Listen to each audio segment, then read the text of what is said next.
My name is Nick Brand. I'm the Director of Corporate Programs at the Chicago Council on Global Affairs, and thank you all for joining us this evening. I'd like to take this opportunity to welcome George Friedman to the Chicago Council. I believe it's his first time here, so thank you so much for being with us. No place is really pacific for very long. I mean, neither the United States, we have constant wars, okay? Europe will, I suspect, not return to the 31 years, but it will return to humanity. They will have their wars, they will have their peace, they will live their lives. It will not be 100 million dead, but the idea of the European exceptionalism, I think, is the one suffering the first death. There will be conflict. There was conflict in Yugoslavia, and there's certainly conflict now in Ukraine. As to the relationship to the United States, we no longer have a relationship with Europe. We have a relationship with Romania, we have a relationship with France. There is no Europe to have a relationship with. Yes, the gentleman in the fourth row over here. Excuse me. By the way, I'm a subscriber. Thank you. Is Islamic extremism really the major threat to the United States, and will it die on its own, or will it keep growing? It is a problem to the United States. It is not an existential threat. It has to be dealt with, but it has to be dealt with proportionately. We have other foreign policy interests. So, the primordial interest of the United States, over which for a century we have fought wars, the First, Second Cold War, has been the relationship between Germany and Russia, because united they are the only force that could threaten us, and to make sure that that doesn't happen. If you're a Ukrainian, is essentially reach out to the only country that will help you, which is the United States. Last week, 10 days ago, General Hodges, Commander U.S. Army Europe, visited Ukraine. He announced that U.S. trainers would now officially be coming, not just unofficially coming. He actually pinned medals on Ukrainian fighters, which by protocol of the military is not the way. Foreigners don't get to pin on, medals, but he did, showing that this was his army. He then left and in the Baltics announced that the United States would be pre-positioning armor, artillery, and other equipment in the Baltics, Poland, Romania, and Bulgaria, which is a very interesting point. So the United States, and now yesterday the United States announced that it would be sending weapons. Tonight, of course, they denied it, but they are. The weapons will go. In all of this, the United States has acted outside the context of NATO.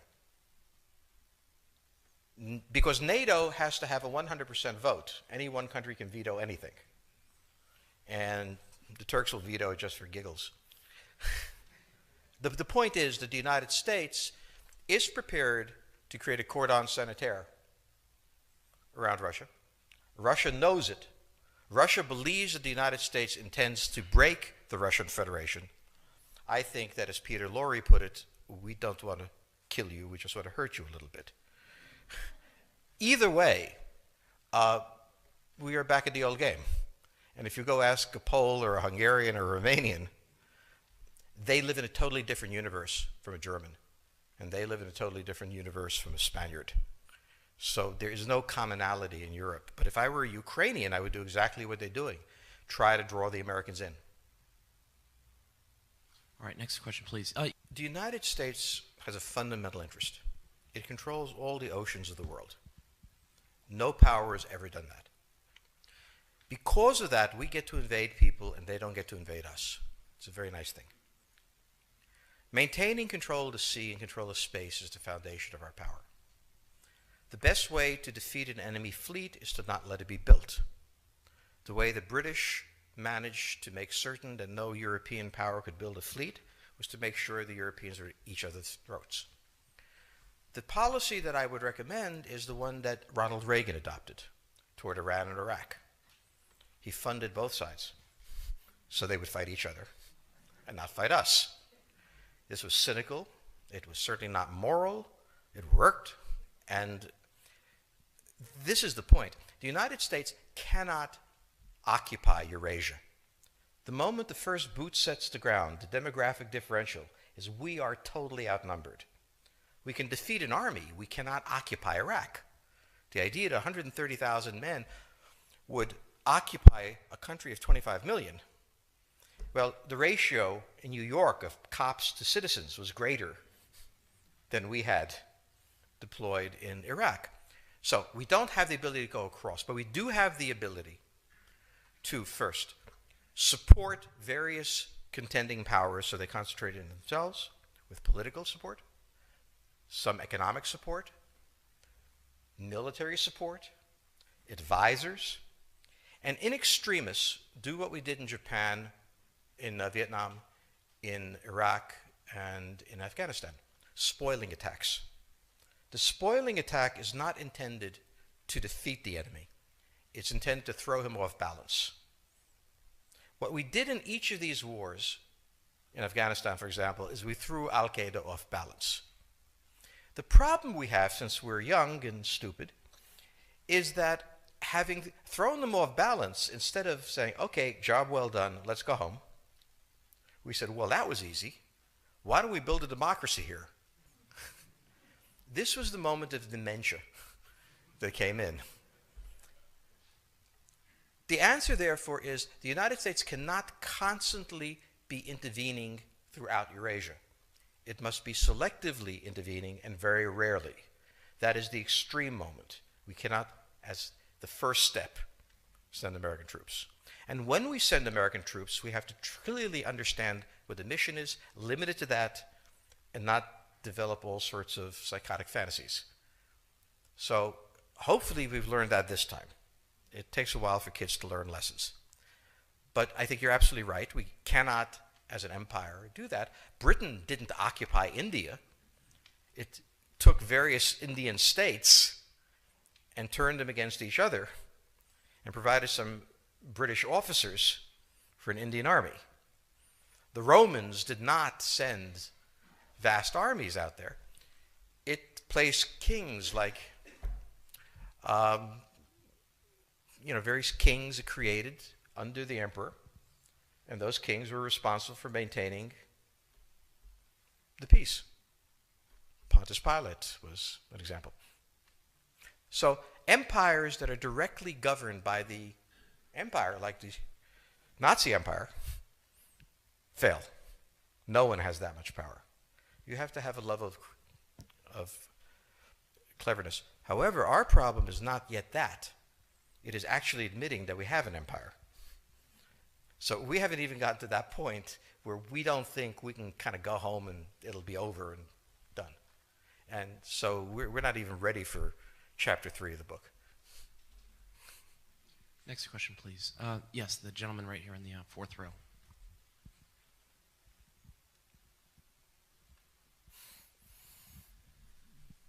So I infer from your comments that the euro as the currency will not survive. The question on the table for the Russians is, will they retain a buffer zone that's at least neutral?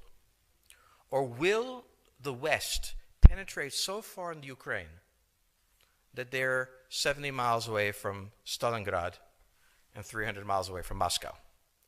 For Russia, the status of Ukraine is an existential threat. And the Russians cannot let go. For the United States, in the event that Russia holds onto the Ukraine, where will it stop? Therefore, it's not an accident that General Hodges, who's been appointed to be blamed for all of this, is talking about prepositioning troops in Romania, Bulgaria, Poland, and the Baltics. This is the intermarium, from the Black Sea to the Baltic, that Pilsudski dreamt of. This is the solution for the United States.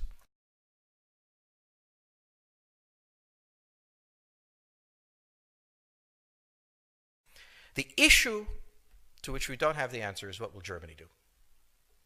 So the real wild card in Europe is that as the United States builds its cordon sanitaire, not in Ukraine, but to the west, and the Russians try to figure out how to leverage the Ukrainians out, we don't know the German position.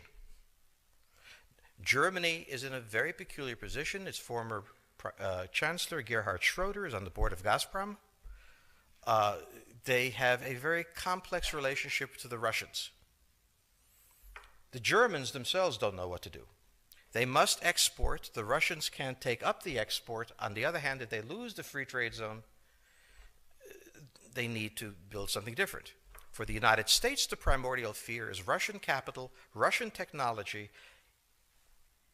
German technology and German capital, Russian natural resources, Russian manpower, as the only combination that has for centuries scared the hell out of the United States.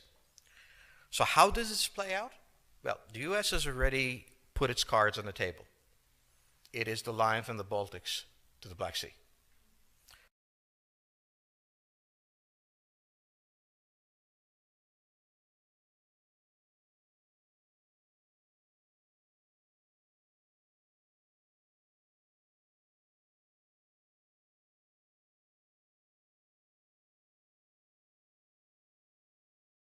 For the Russians, their cards have always been on the table.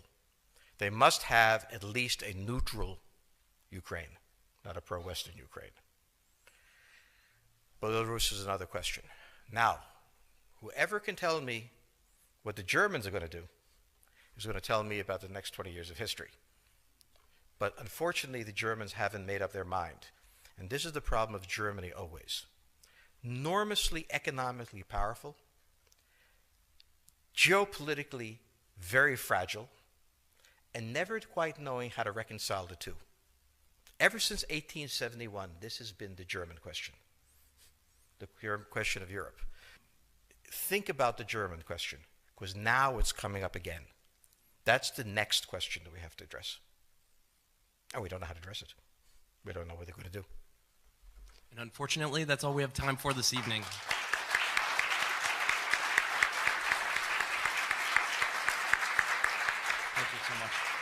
Thank you so much, George Friedman. He'll be signing copies of his book in the rear of the room. Thank you as well to the Chicago Club for co-sponsoring this evening. Good night.